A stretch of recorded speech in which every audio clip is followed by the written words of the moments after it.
Bismillaahi Raxmaani Raxiim. Waa cashirkeeni lixaad barashada luqadda Ingiliishka. Cashirkeeni basic ahay. Deciding what to do. Deciding what to do. Go'aan qaadasho wax la yeelayo. Deciding waxaa la lahaa go'aan qaadashada what waxa to do aynu sameynayno ama aynu yeelayno. Waa cashir aad iyo aad u muhiim ah.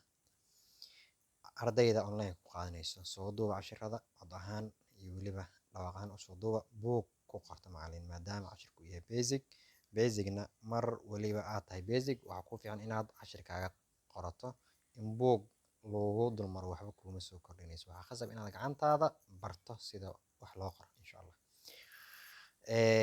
Halkan waa wada sheekaysi A iyo B ayuu u kala bixi doonaa. Qofkan ayaa yidhi what to do ama what do you want to do? Maxaad rabtaa inaad sameyso? What maxaad to do? What maxaa do you want doonaysaa to do inaad sameyso? Qofkan baa ku jawaabay let's go shopping. Let's go ina kaxay shopping. Shopping inoo kaxay. Inoo kaxay dukaameysi yiri. Qofkan baa yidhi I don't wanna ma doonayo. I don't want ma doonayo shopping dukaameysi today maanta. Mar kale su'aal weydiiyo yiri let's go ina kaxay to a cafe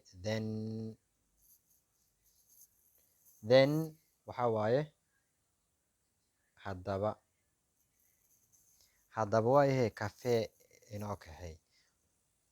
Mar kale yiri I do not want ma doonayo. I do not want ma doonayo any coffee either marnaba kafeena wuxuu yahay ma rabo. Mar kale yadna how about movie filimka ka waran. How about ka waran movie filimka. Qofka waa inaad fiiriso waxa markaas uu doonayo.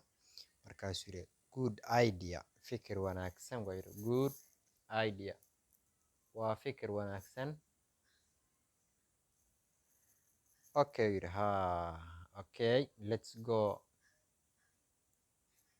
ina kaxee ina wadi. Let's go ina kaxee mise ina wadi. Cashirkeeni basiga oo ah cashirkiisi lixaad inta ayaynu kusoo gabagabeyn doonaa. Wassalaamu calaykum waraxmatullaahi tacaala wabarakaatuh.